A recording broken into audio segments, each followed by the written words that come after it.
주 우리 지금 기쁨 설교 시리즈를 계속하고 있죠. 지지난주에 지금 3주 전부터 믿음에 관해서 이렇게 기쁨 시리즈로 이렇게 순서대로 말씀을 전합니다. 그래서 지난주, 지지난주 빠진 분도 오늘 잘 나오셨어요. 한꺼번에 싹 은혜 받으면 돼. 할렐루야. 지지난주에는 뭐냐? 어떤 사람을 하나님이 기뻐하시느냐? 하나님이 기뻐하시면 내 마음의 소원이 이루어지는 거예요. 그 초점은 항상 거기가 있는 거예요. 지지난주에 뭐라고 했는가 하면 끝까지 믿음을 지키는 사람을 하나님이 기뻐하신다. 변치 않는 사람, 신실한 사람, 요지부동한 사람, 끝까지 자리를 지키는 사람. 할렐루야. 하나님은 그런 사람을 하나님이 기뻐하신다. 그래서 끝까지 믿음을 지키는 사람, 초림의 예수님은 불신자, 죄인을 부르러 오셨지만 승천하시고 그 다음에 재림을 약속하여 나 있는 곳에 너희도 있게 하기 위해서 내가 반드시 다시 오겠다를 비롯해서 330번 이상 재림을 약속하셨어요. 그래서 재림의 주님은 누구를 위해서 오시느냐? 끝까지 믿음을 지키는 사람. 할렐루야. 그래서 믿음 지켜야 돼요. 그런 사람을 하나님은 기뻐하신다. 그런데 지난주에는 뭐라고 그랬어요? 믿음을 지키되 올바른 믿음을 가진 사람을 기뻐하신다는 거예요. 이게 참 중요해요. 이거 하나만 가지고도 몇 주 말씀을 드려야 돼요, 사실은. 그런데 제가 은퇴할 때까지 많이 말씀을 전해도 다 못 전하니까 그냥 막 압축해서 전하는 거예요.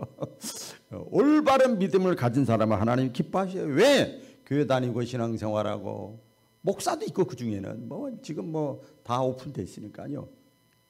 권사도 있고 장로도 있고 다 있어요. 30년 믿은 사람 20년 믿은 다 있어. 그런데 가짜 믿음이 많아. 가짜 믿음이. 형식적인 믿음, 외식적인 믿음, 지성 머리로 아는 거 믿음, 그 다 믿음인 줄 알아요.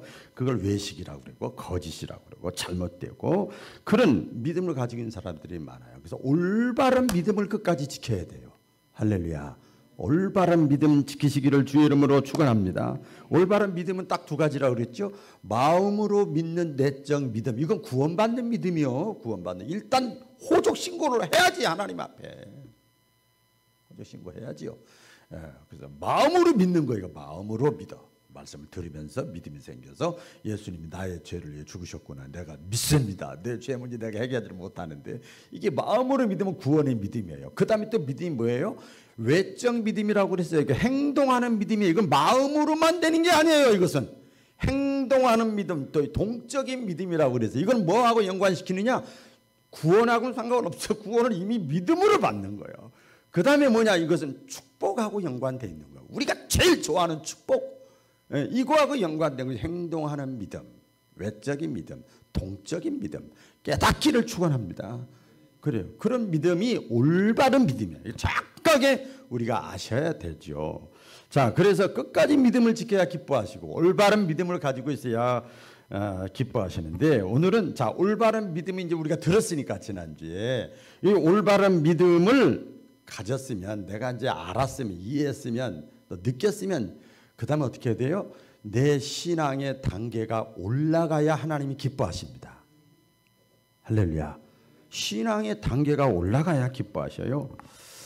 아까 제가 헌금 낼 때 제 둘째 아들이 또 자녀를 낳았어요. 지난 월요일 날 자연분만해서 낳았어요. 근데 그놈이 또 고추야? 그래서 고추예요. 큰아들도 아들인데 둘째도 또 아들이에요. 손자예요. 그래서 에덴이라고 이든 영어로 에덴 한국말로 이든 해가지고 박이든이로 이렇게 미국에 있었다고 또 그렇게 짓네요. 그렇게 졌어요.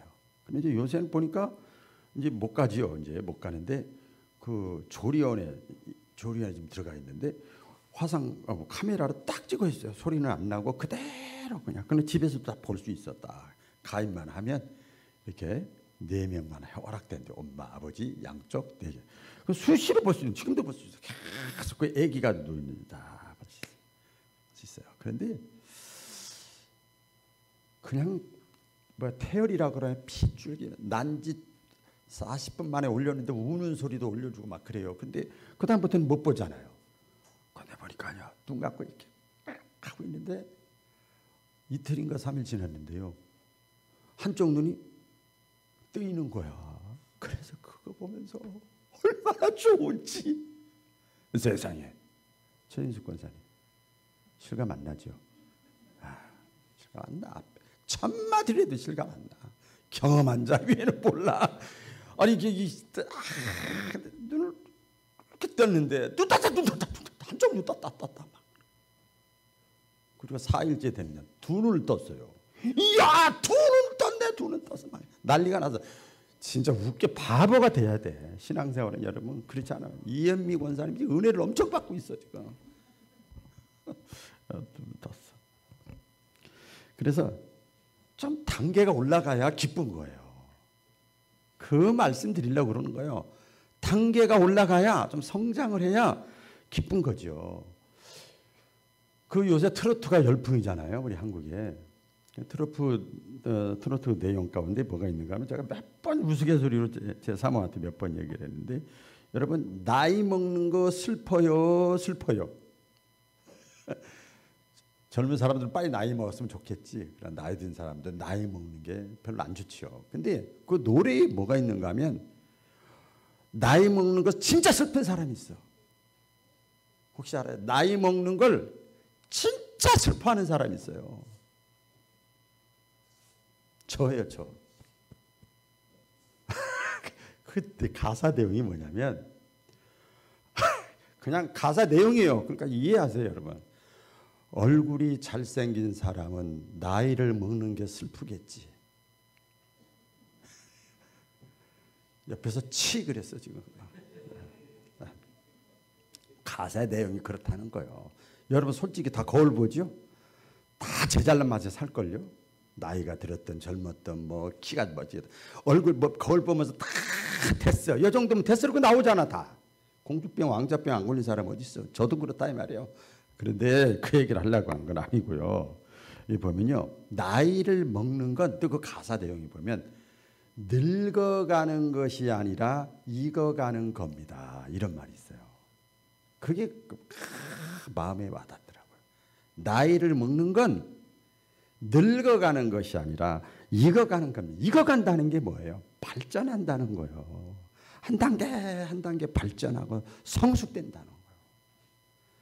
저는 이제 우리 그 교역자회나 지방회나 이 대외적으로 이렇게 이제는 완전 고참이 돼 버려 가지고 이제는 배려하고 이해하고 들어주고 밥 사주고 뜯은겨주고 이래야 좋아해.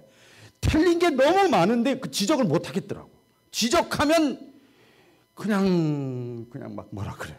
지적은 그냥 그 익어가는 것 같더라고. 익어가는 것 같아요. 신앙도 마찬가지입니다, 여러분. 이렇게 조금씩 익어가고 성숙되고 발전해야 하나님 아버지가 기뻐하시는 거예요. 그 유교의 그 고전인 그 얘기라고 하는 거예요. 옛날에도 한번 제가 너무 좋아서 소개한 기억이 나는데 한 사람이 태어나서 이 발전하고 성숙해가는 그 과정이 있어요. 근데 그때마다 사람이 그냥 밥 먹이고 입히고 재우고 하면 그냥 성장하는 게 아니야. 계속 야단도 치고 가르치기도 하고 교훈도 하고 특별히 가르치는 것과 교육과 연관시켜서 몇 가지 단계가 있어요. 한번 들어보세요. 아기가 자라나가지고 이제는 혼자서 밥을 먹을 수가 있어. 밥을 먹게 되면 바른 손으로 먹는 것을 가르치라. 기본이다. 그렇게 돼 있어요.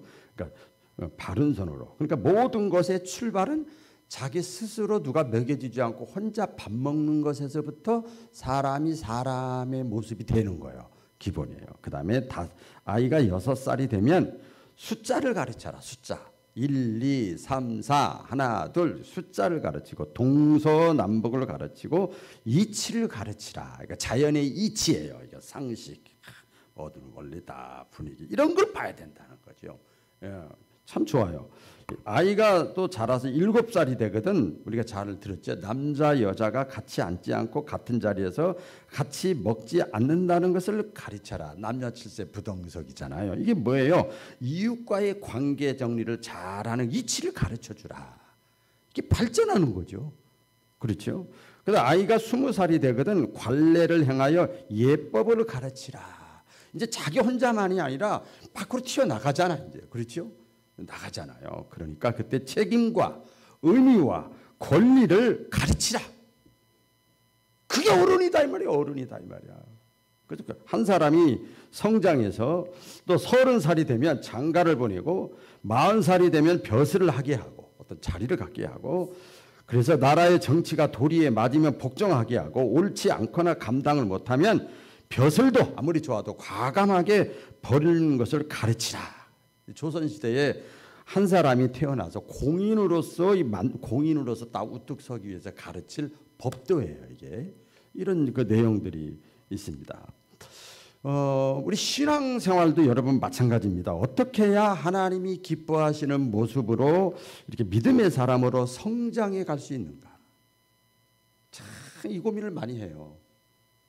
코로나 상황 전부터도 그렇고 지금도 그렇고 저 청년이, 저 자매가, 저 형제가, 저 집사님이, 저 권사님이 신앙생활을 지금 몇 년 했고 몇 년 했는데 이게 어떻게 해야 신앙이 성장할 수 있을까? 뭐 제가 하는 건 아니지만 잘하게 하시는 분은 하나님이시라고 그랬으니까 저는 그저 듣든지 아니 듣든지 받아들이든지 안 받아들이든지 뿌리고 물 주는 것밖에 없지만 고민을 하게 돼요. 갈등을 해 말씀을 준비하면서 계속 생각하는 거죠.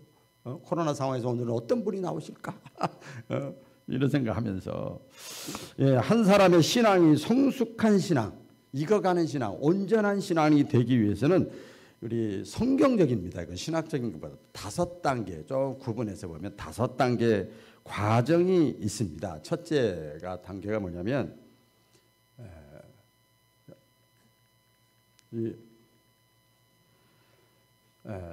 따르는 단계입니다. 이게 왜 안 될까요? 따르는 단계, 따라해보기도 따르는 단계. 여기 앞에를 뺐는데 주님을 따르는 단계입니다. 주님을 따르는 단계. 우리 예수님께서 제자들에게 말씀하셨죠. 너희는 나를 따르라. 제일 먼저 만났을 때 너희는 나를 follow me, 따르라. 그렇게 말씀했어요. 요 순간, 요 지점이 굉장히 중요한 겁니다. 모든 신앙은 여기서부터 출발한 거예요. 우리 뭐예요? 옷 입을 때 첫 단추가 중요한 거예요.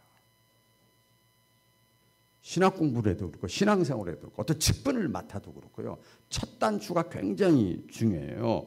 첫 단추가 출발이 잘 돼야만 신앙생활을 잘 할 수 있는 거예요.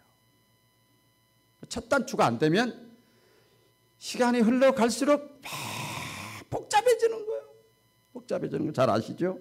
여러분 보면 아브라함 신앙 아시죠? 아브라함은 하나님이 부르셨어요. 나를 따르라. Follow me. 소명. 그렇죠? 하나님의 부르심에 응답을 하는데 뭘 떠났죠? 자기 본토, 친척, 아비집, 고향을 떠나면서 신앙이 출발했어요. 모세의 신앙도 마찬가지죠.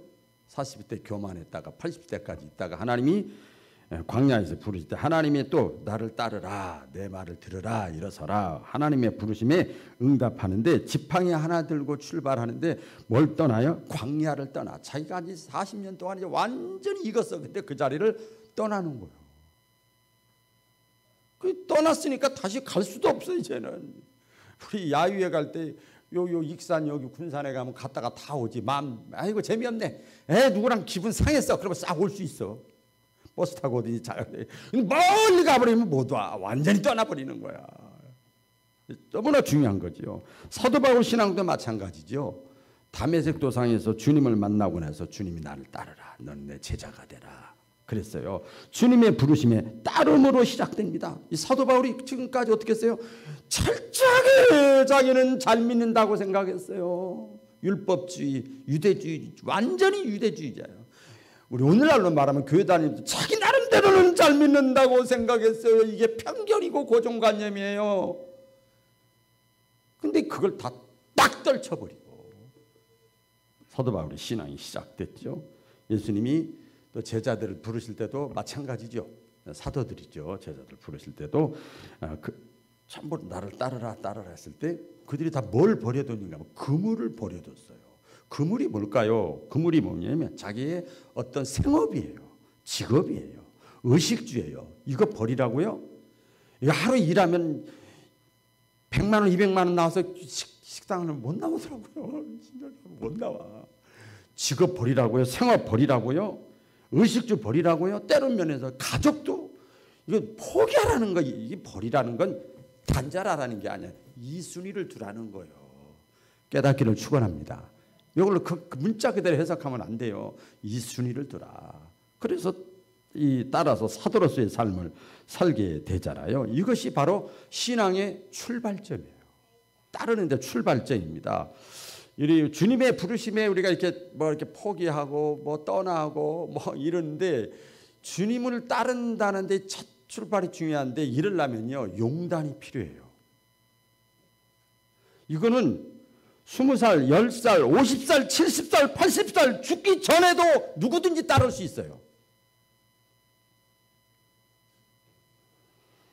용기가 필요합니다. 이제부터는 내가 주님과 함께 내 남은 생에, 내 남은 미래, 내가 결혼하기 전이지만 결혼하고 자식 낳았지만 50, 60, 80 먹었지만 이렇게 살았지만 내 남은 생 이제부터 이렇게 살겠습니다. 이건 포기하고 내려놓고 이 순위도 잡아도 못 잡아지니까 안 잡히니까 이렇게 하고 내가 살겠습니다. 여러분 세례 받을 때 그거 아닙니까? 세례 다 받으셨잖아요. 물속에 들어갔다 나오는 건 나는 죽고 이제는 주님을 위해 살겠습니다. 그러니까 세례도 제대로 받아야 되는 거예요, 사실은. 이런 각오가 없으면 첫 출발이 잘못되면요 대부분 도중에서 흔들리게 됩니다. 다 보시잖아요. 도중에 다 흔들리고요. 교회 떠나고요. 주님 다 떠납니다. 5년 믿고 6년 믿고 7년 믿고 관계 때문에 믿고 다 떠납니다. 다 떠납니다. 이 단계에 머물러 있는 사람들이 의외로 많아요. 이걸 명목상의 신자라고도 얘기를 하는데 이 단계는 대부분 보면 우리가 흔히 성경적으로 우리는 많이 쓰는 거예요. 은혜 체험을 못한 사람들이야. 에? 신앙 체험을 못한 사람들이야. 몇 년 믿었냐, 직분이 뭘 얼마나 가졌냐, 이거하고는 별개예요. 은혜 체험을 못하면 이렇게 되는 거죠. 여기에 이제 은혜 체험을 해야 되는데 못하면 오래 머물러 있으면 세월이 가도 이 지점에서 어떻게 돼요?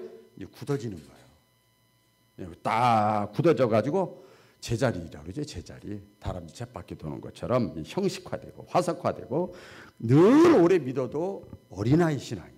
이 단계에서 그 다음 단계로 올라가야 아버지 하나님이 기뻐하십니다. 할렐루야. 그 다음 단계가 뭐냐? 동행하는 단계입니다. 동행하는 단계. 따라해보세요. 동행하는 단계.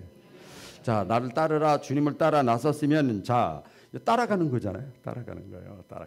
따라가는 거예요. 예배 드려라, 뭐 해라, 뭐 하면 따라가는 거예요. 이렇게 어떤 사람은 적극적으로 따르고 수동적으로 따르고 나만 하면 맨 끝에 가서 따르고 다 달라. 그거는 달라요. 따르는 건데 수동적으로 쫓아다니기만 하면 안 되고 이제부터는 어떻게 했냐면 주님과 한 걸음 한 걸음 주 예수와 함께 동행하는 거예요. 주님과 한 단계 한 단계 성장해 나가면서 주님과 동행하는 겁니다. 동행하는데 여러분 보세요. 같이 걸어가는데 여기에도요 보조를 맞춰야 돼요. 법칙이 있습니다. 보조를 같은 방향으로 가야 돼요. 우리 그 운동회 때 보면 양쪽에 서로 발에다가 끈 묶어가지고 같이 가잖아요. 동행이요 그게. 내가 아무리 잘 뛰어도 내가 아무리 똑똑해도 이 사람이 맞춰야 돼. 서로 맞춰야 돼요. 이게 동행이야. 할렐루야. 이게 동행입니다. 주님은 옆으로 가자고 하는데 내가 자꾸 앞으로 가면 안 되고 그렇죠. 왼쪽으로 가자고 하는데 내가 자꾸 오른쪽으로 가려고 하고 방향이 중요하고 목적도 중요합니다. 여러분 신앙생활할 때 신앙생활의 최종 목적이 뭐냐? 목사나 평신도나 다 마찬가지인데 최종 목적은 뭔가 하면요. 두 가지가 같이 겸해요. 이거 너무나 중요한 말씀. 십자가와 부활입니다. 할렐루야. 항상 이게 섞여서 다니는 거예요. 완전히 우리가 하나님의 나라에 가기 전까지는 부활의 영광이요. 거기 십자가라는 게 없어요. 그런데 이 땅에서는 십자가 과정을 통해서 부활과 축복과 영광과 풀려지고 해결되는 일이 같이 있어지는 게 이게 성경의 내용이 바로 그런 내용입니다. 신앙생활에. 그래서 힘든 것도 어려운 것도 고난도 아픔도 속상한 것도 의심도 낙심도 수시로 있는 거예요. 그게 다 십자가의 과정이에요. 십자가까지 가는 과정이요. 십자가와 부활. 그러나 최종 합력하여 선을 이루시는 하나님. 하나님은 나는 살아계신 걸 믿어. 내가 지금 이렇게 했지만 하나님 반드시 나를 멋있게 아름답게 풍성하게 멋지게 쓰실 거야. 아멘. 이 마음이에요. 이게 신앙생활의 목적이에요. 저도 마찬가지예요. 지금도 마찬가지입니다. 이래야 뭐가 되느냐? 어떤 경우를 만나도 신앙이 흔들리질 않아요. 할렐루야. 흔들리죠. 코로나 상황이 와도 개척을 했어도 지금 이 상황이 돼도 나이가 몇 살에 먹었어도 상관이 없어요. 흔들리질 않아요. 흔들리질 않아. 동행하는데 보조가 쭉 맞춰줘야 되죠. 교회 올 때도 보면 뭐 우리 교회가 대형 교회가 아니니까 조심스러운데 보통 보면 어떤 분들은 보면 동행이 잘 되는 사람이 있어. 교회 올 때 이게 어떤 사람은 같이 와가지고 같이 딱 앉는 사람이 있고 어떤 사람은 올 때 한 사람은 앞에 오고 한 사람은 뒤에 오고 교회 와서도 떨어져 있고 멋이 없잖아요. 그렇죠? 살아가는 데뿐만 아니라 신앙생활도 여러분 마찬가지입니다. 신앙생활도 보면 저는 이제 목회자니까 항상 다 마찬가지겠죠. 여러분 초신자를 대할 때 내 수준에서 대하면 안 되죠. 내 수준에서 말하면 안 돼요. 초신자한테 은혜, 성령, 믿음 무슨 소리인지 몰라요. 그런 얘기 하지 말아요. 맡겨라, 의지해라, 부탁해봐라. 이게 믿음이라는 용어예요. 근데 초신자한테 믿음, 은혜, 할렐루야, 성령 무슨 소리인지 몰라. 저도 불교 가끔 TV를 보면 불교 방송 이렇게 보면 무슨 소리인지 하나도 모르겠어요. 근데 일반 딱 화면을 비춰주는 거 보니까 그 불자들이라고 그러죠. 일반 평신도들 보면 다 은혜 받더라고. 나는 무슨 소리인지 하나도 몰라. 목사가 되고 공부를 하고 뭐 아무래도 좀 몰라. 너무나 중요한 거 우리가 이해를 그걸 하셔야 되는데 신앙생활도 마찬가지입니다. 어떤 사람은 너무 빨리 가는 사람이 있고 어떤 사람은 너무 늦은 사람이 있어요. 이거 성격이 아니라 신앙생활의 관점인데 보면 그래서 여기서 어떻게 되는가 하면 지쳐요. 그럼 머리로 알고 있는 건 굉장히 많은데 보조가 맞질 않아. 그러면 부부간에도 다툼이 일어나요. 전 저희 어머니 아버지를 보면서 똑같은 권사인데 틀리더만. 한 교회에서 권사 임명받았는데 신앙의 수준이 틀려. 그러나 늘 부딪히더라고요. 부딪혀요. 보조가 맞질 않아요. 이 가족 안에서도 갈등이 생기고 부부간에도 갈등이 생기고 이 교회 안에서도 구역 안에서도 기관 안에서도 갈등이 생깁니다. 말을 안 해서 그렇지. 다 틀리니까 갈등이 생겨요. 그래서 이 동행할 때는 보조를 잘 맞춰야 됩니다. 할렐루야. 주님과 십자가와 부활이다. 항상 보조를 맞춰야 되고 그 다음 단계가 뭔가 하면 붙잡는 단계입니다. 따라해 보겠습니다. 꼭 붙잡는 단계. 꼭 붙잡는 단계. 이 그 다음 단계입니다. 우리도 사람이니까 목사도 사람이고 여러분도 다 사람이잖아요. 신앙생활 하는데도 뭐가 있는가 하면 마음이 한결같질 않아요. 마음이 한결같질 않아. 때로는 피곤하기도 하고 쉬고 싶기도 하고 실증도 나고. 제가 이제 다음 주까지 예배를 인도하고 안식오를 하려고 하는데 참 마음이 쉽지가 않아. 이걸 해야 되나 말아야 되나. 근데 저 사람이니까. 여러분 일반 목회도 힘든데 개척해서 14년 15년 동안 했는데 한 번도 쉰 적이 없어. 그래서 이게 코로나 쉬었으면 됐지. 목회자가 쉬는 거잖아. 이게 쉬는 게 아니야. 마음이 막 안타까울 때가 있어요. 그래서 어떤 분이 그렇게 하죠. 신앙생활할 때 평신도들 보면 신앙생활하는 것이 좀 억울하다는 말을 하더라고요. 목사님 저 억울해요. 뭐가 억울해요? 지금까지 신앙생활하는 게 억울해요. 마음대로 놀지도 못하고 여행도 마음대로 못 돌아다니고 막 세상 친구도 마음대로 못 만나고 즐기지도 못하고 막 억울하다는 생각이 들 때가 수시로 요새는 많이 들어요. 여러분 이때가 가장 위험한 거예요. 위험합니다. 이 젊은이들이 결혼을 해가지고 이제 신혼여행 끝나고 한 몇 년, 2, 3년 이제 신혼 기간이 3년이라고 보통 얘기를 하죠. 그때 이제 3년 지나거나 무슨 기가 와요? 권태기라는 게 이제 와요. 이제 보편적으로 그렇게 얘기를 해요.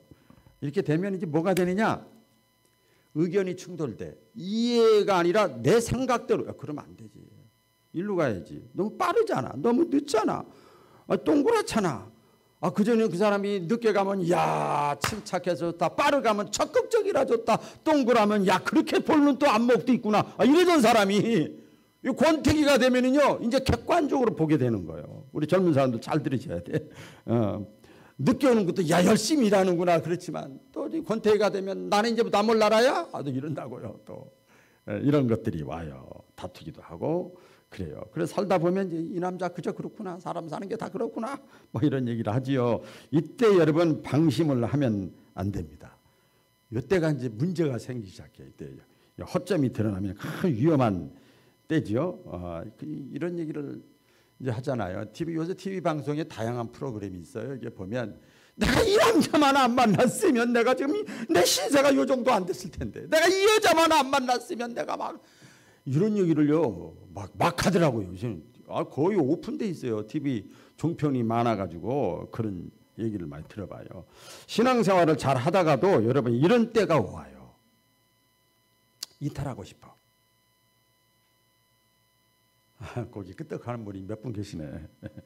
이탈해보고 싶어요. 한번 벗어나고 싶어요.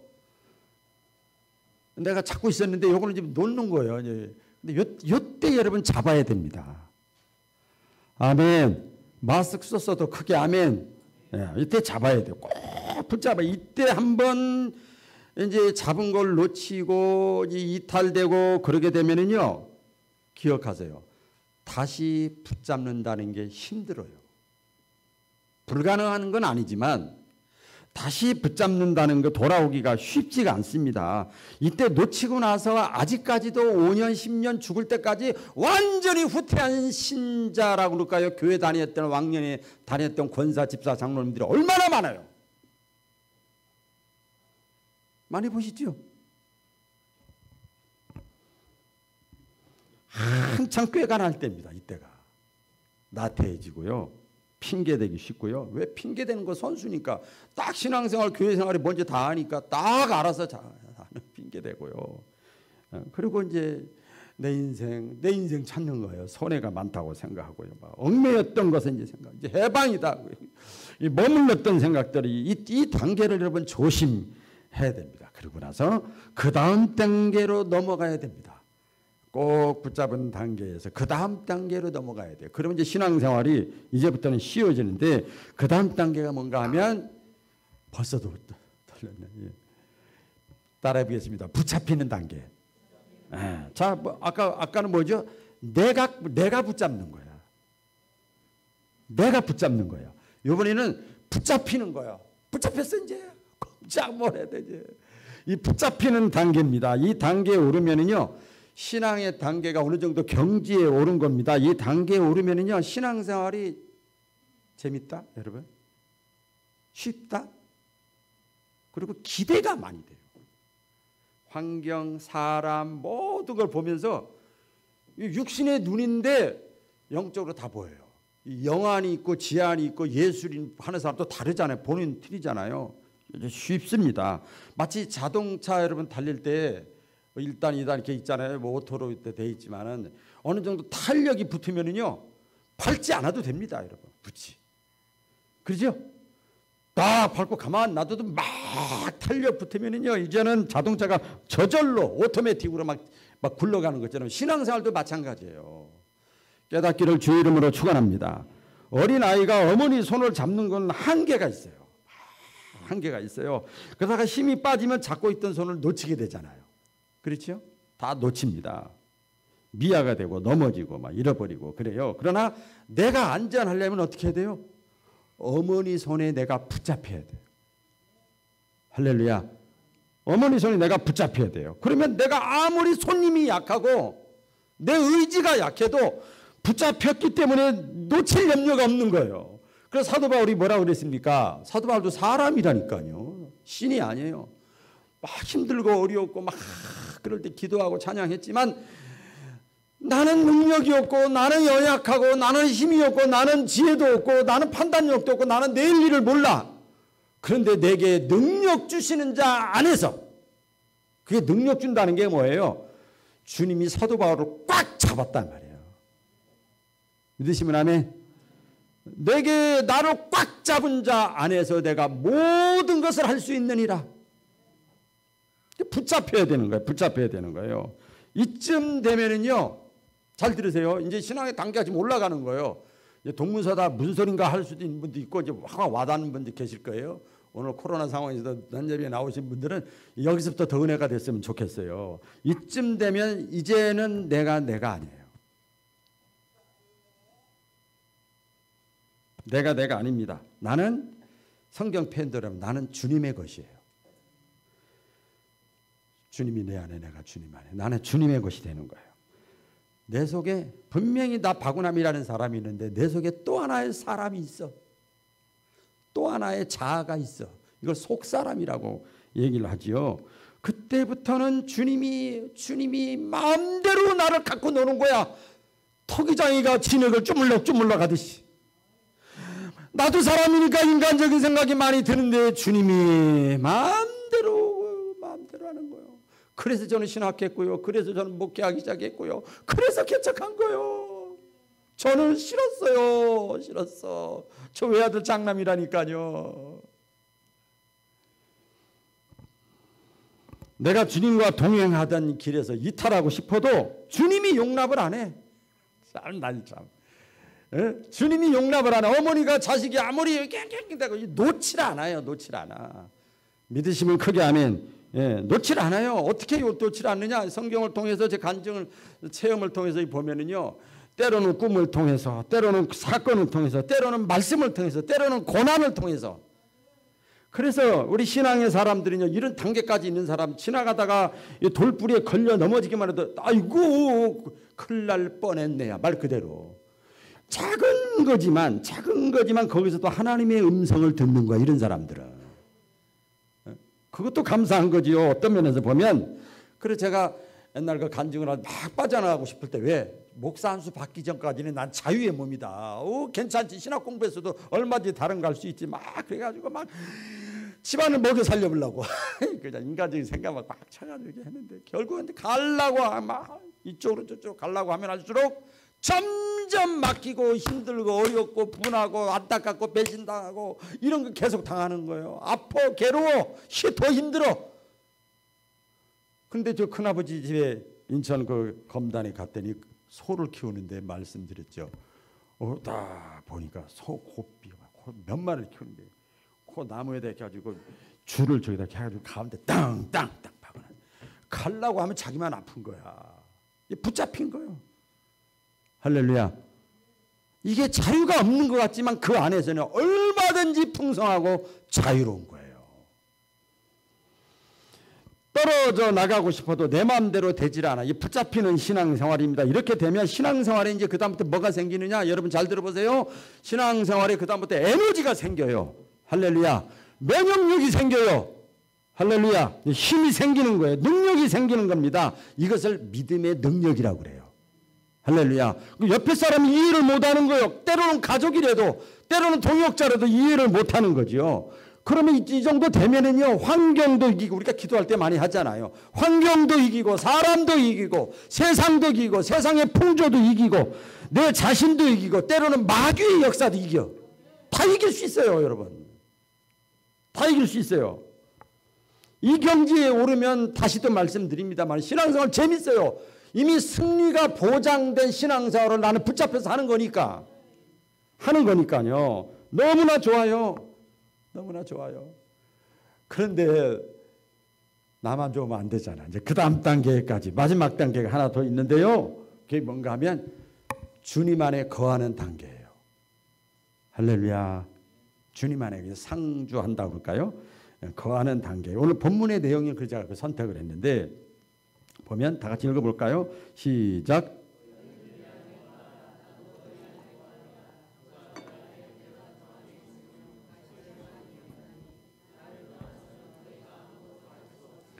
자, 여기 보면은요, 우리가 주님 안에 거하면 저희가 과실을 많이 맺나니, 이게 보면요, 이 영어의 뜻이 뭐 자동이야. 가지가 포도나무에 붙어 있으면 저절로 열매를 맺는다고 그래요. 저절로가 뭐예요? 자동이요. 자동. 저절로 열매를 맺나니 너희가 나를 떠나서는 아무것도 할 수 없습니다. 저가 내 안에 내가 저 안에, 저가 내 안에 내가 저 안에. 니께 내꺼 내께 내꺼 니께 내꺼 내꺼. 이걸 뭐라고 그래요? 연인들 애인들 사이끼리 서로 부를 때 이름이 있는데 안 부르죠. 뭐라고 부르죠? 그렇죠. 많이 해보신 분은 알아. 자기야 그러는 거야. 자기야. 자기는 자기인데 자기야. 자기가 되는 거예요. 네가 내 안에 내가 네 안에 있는 거예요. 여러분 이것이 바로 바람직한 신앙의 형태예요. 주님의 생각이 내 생각이고 주님의 뜻이 내 뜻이고 내 뜻이 주님의 뜻이 되는 거예요. 아멘. 신앙의 이 자질이 이쯤 되면은요, 이제는 인생관과 가치관이 주님의 뜻을 위해서 살아가는 것으로 삶의 중심과 초점과 방향과 목적이 완전히 달라집니다. 달라집니다. 그 마태복음 6장 보면 예수님이 많은 무리들을 모아놓고 말씀하셨잖아요. 너희는 먼저 그의 나라와 그의 의를 구하라. 그거 하기 전에 뭐라고 했죠? 무엇을 마실까? 무엇을 먹을까? 무엇을 입을까? 언제 시집가고 장가가고 직장가고 차 사고 승진하고 잘되고 건강할까? 다 인간의 생각들이요. 그 얘기를 예수님이 안 하시고 갑자기 너희는 먼저 그의 나라와 그의 의를 구하라 그랬으면 아이고 형편도 모르고 예수님 말이야 목사님 말이야 그렇게 얘기하면 안 돼요. 사는 게 지금 얼마나 힘든데 그럴 수 있는데 예수님이 거기에 대해서 이미 다 말씀했어. 비유까지 들었어요. 머리털 하나도 공중에 날아다니는 참새 한 마리도 아버지 하나님의 뜻이 아니면 빠지지 않고 떨어지지 않는다. 다 말씀했어요. 들의 백합화를 보라. 심지도 않고 거두지도 않는데 다 되지 않느냐. 그리고 나서 먼저 그의 나라와 그의 의를 구하라. 주님이 내 안에 내가 주님 안에 거하게 되면요. 이것이 또 자동으로 되어져요. 우리 심야기도 때 제가 말씀드렸는데 오늘 이제 헌금만 내고 안 나오셨는데 우리 반집사님이라고 있어요. 한자 잘 쓰시는 분인데 토요일 날 시험을 본대요. 7급 시험을 본대요. 아침 10시부터 본대요. 근데 수년에도 안 된대요. 그래서 목사님 지겨워요. 막 믿음 다 떨어지려고 그래서 집중해봤어요. 기도에 집중해봤어요. 그러니까 뭐 헌금 내고 이렇게 했죠. 집중하세요. 저한테만 부탁하지만 집중하세요. 그래서 심야기도 때 제가 그때 기도 제목 내놓고 같이 했죠.